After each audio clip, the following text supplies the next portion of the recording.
Hey, what's up, Jags Nation? The Jacksonville Jaguars just wrapped up the 2021 NFL Draft, and I think they did a phenomenal job. First year head coach Urban Meyer, and first year for the Jacksonville Jaguars new general manager Trent Baalke, I think did a great job filling out the roster and getting a lot of good value picks throughout the roster. Of course, we all know the headliner, Trevor Lawrence, going number 1 overall.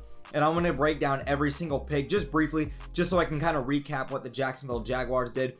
But if you guys are new to the channel, I'm a Jags content creator here on YouTube. So make sure you guys like, share, and subscribe for more Jacksonville Jaguars content. But let's stop wasting time, man. Let's hop right into this video, though.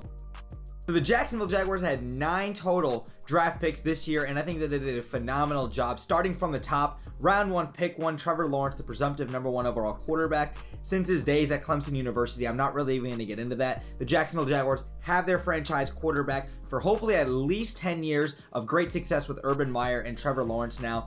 This guy's going to come in, be a day 1 starter, and hopefully become a leader in the locker room as well as on and off the field. And with the Jacksonville Jaguars' second pick in the first round at number 25 overall, the Jacksonville Jaguars took Trevor Lawrence's teammate, Travis Etienne, running back out of Clemson University. And personally, I love this pick. Now, in the NFL and Jacksonville Jaguars community, there was a lot of controversy with this pick because you don't draft typically running backs in the first round of the NFL draft. But I think the Jags get a great value pick here. Maybe you reached a little bit with Travis Etienne at number 25. Maybe you could have gotten him at 33. I've seen some mocks with him at 45, but I honestly don't have a problem with him at 25. Travis was very excited on the phone and in his interviews talking about coming again to play with Trevor Lawrence, and I'm sure Trevor Lawrence is just as excited to play with Travis Etienne. These guys already have continuity and chemistry together. Urban Meyer clearly needed another 1-2 punch running back alongside James Robinson, who had a phenomenal rookie year. But you look across the NFL, there's a lot of great 1-2 punches at the running back position with guys like Aaron Jones and Jamal Williams at one point,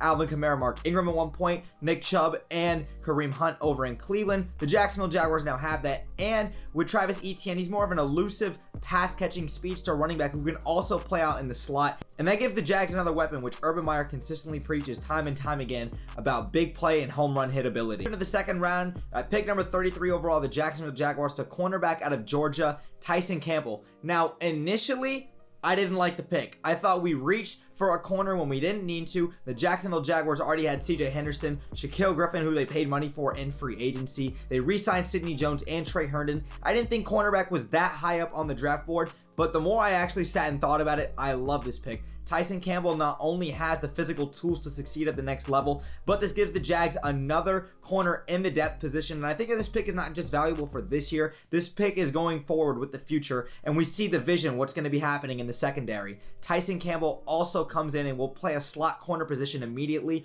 With CJ Henderson and Shaquille Griffin on the outside, Tyson Campbell's going to be playing an Aaron Colvin type role. When the Jacksonville Jaguars had that Saxonville team a couple years ago, Tyson Campbell was actually a phenomenal pick. This guy's very aggressive and physical. I like this pick a lot. Moving on to our second pick in the second round, the Jacksonville Jaguars took Walker Little, left tackle out of Stanford University. And to me, this was a home run hit as well. Walker Little fell a little bit further than I actually expected him to. In my mock draft, if you guys didn't go watch that already, here was my mock draft. I'm going to link to that right there. I had the Jacksonville Jaguars taking Jackson Carman, left tackle out of Clemson University, and Jackson Carman actually went the very next pick, I believe, to the Cincinnati Bengals, if I'm not mistaken. But Walker Little, I think, was a phenomenal pick because the Jacksonville Jaguars, if you remember correctly, franchise tag Cam Robinson, who we will have a plug and play left tackle in for this year. And Cam Robinson will be the starter, but if he decides to lose his job or gets injured, Walker Little will be the next guy up. And now the Jags have reassurance that they don't have to go out and pay Cam Robinson after this year and give him some big contract. We're going to have a guy on Trevor Lawrence's blind side for the future, and I love this pick with Walker Little.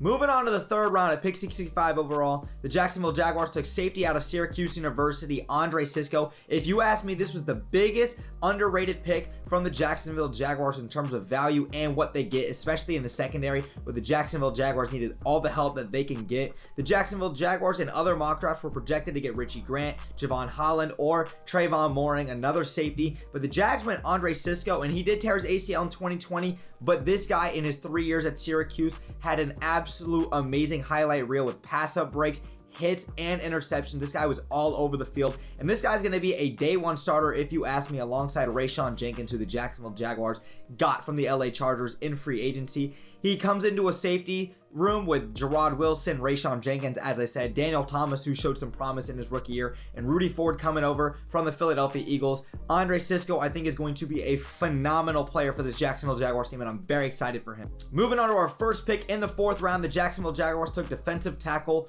interior defensive lineman Jay Tuffield out of USC, and I think that this was a great value pick as well. The Jacksonville Jaguars, I wanted initially to go Christian Barmore, defensive tackle out of Alabama in the 2nd round, but Jay Tuffield was a great Pac-12 all-defensive first team his sophomore year, and then he didn't play his junior year whatsoever. But Jay, I think, is going to be a great guy coming in with some physicality. This basically says that Taven Bryant's no longer going to be the defensive tackle, who's one of the biggest draft busts, at least in recent memory, for the Jacksonville Jaguars. With our 2nd pick in the 4th round, the Jacksonville Jaguars took Jordan Smith, defensive end out of the University of Alabama, Birmingham. And personally, I didn't know too much about this guy. I'd seen his name once before, but when I watched his highlight reel, this man is an absolute monster coming off the edge with pure strength and physicality, and his burst of speed as soon as that ball is snapped is absolutely ridiculous. I cannot wait to see what Jordan Smith does, and he's going to come in and be a big provider, I think, alongside Kayvon Chason and Josh Allen. As I alluded to, the Jags are going to move into a 3-4 defense, so you're going to need all the pass rushers and guys coming in and out of the rotation as you can get. Jordan Smith, I think, is going to come in and be a unique Ngakoue type of player for this Jags, who the Jags got later in that draft when they drafted unique Ngakoue. Jordan Smith, I really like this pick a lot, and I think it can come in very handy later on in the season when he gets his feet under it. Moving into the 5th round at pick 143 overall, the Jacksonville Jaguars, Luke Farrell, tight end out of Ohio State University. Now, this was a very suspect pick considering the fact that the Jacksonville Jaguars took Luke ahead of Brevin Jordan, another highly rated tight end prospect out of the University of Miami, Florida, who's more of a pass-catching vertical threat of a tight end, versus Luke, who's more of a run-blocking tight end. And the Jags don't really need that, especially because they don't have any pass-catching tight ends. The Jags did send Ben over from the Carolina Panthers in free agency, who is a run-blocking tight end. They still have James O'Shaughnessy, who can be reliable, and now they draft Luke. But he has history with Urban Meyer, so I'm assuming Urban Meyer knows this guy very well and knows his potential. In the 6th round, the Jacksonville Jaguars, with their last pick at 209, took Jalen Camp, wide receiver out of Georgia Tech, and this guy was an absolute monster at his pro day. With his bench press, he did 30 reps. He had a 39.5-inch vertical and ran a 4.43, and he's standing at 6'3". This guy can come in as a huge red zone threat, and this guy has big playability, which, as I alluded to earlier, Urban Meyer has preached time and time again. The Jacksonville Jaguars in free agency got Jamal Agnew, a great special teams guy, and a guy who probably is going to have some deep vertical threat for this Jags offense, coming over from the Detroit Lions. I like Jalen Camp. I think this guy can come in and have an impact, not only in the red zone, maybe in the deep threat category, and maybe some on special teams. So that concluded the Jags draft with 9 total picks, and I think Urban Meyer and Trent Baalke did a very good job not overreaching for a lot of players like guys like Trayvon Mooring, Richie Grant, and Javon Holland, as I had stated earlier, and maybe other wide receivers like Amari Rodgers or Elijah Moore. Even though these guys would have been nice, I don't think it was necessary. The Jacksonville Jaguars definitely filled out the roster properly, and I think this secondary especially is going to be looking scary when you've got Sisco in the secondary alongside Rayshawn Jenkins. You've got Tyson Campbell, CJ Henderson, and Shaquille Griffin. This Jacksonville Jaguars team, I think, is going to come in and be an underrated team coming into the division this year. This Jags team, I think, did a very good job, and I'm very proud of the job Urban Meyer and Trent Baalke did in this draft. If I had to give an overall grade, I'd probably say a B+. I don't think the Jags reach for anybody, maybe Travis Etienne, but otherwise I think Travis comes in and is a huge dynamic piece to this offense. That's it for this video. Thank you guys so much for watching.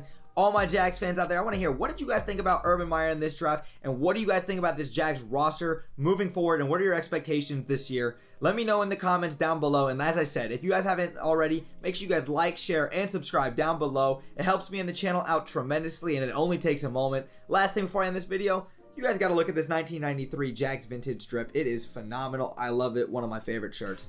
But that's it for this video. Thank you guys so much, and I'll catch you guys next time, Jags Nation. Peace!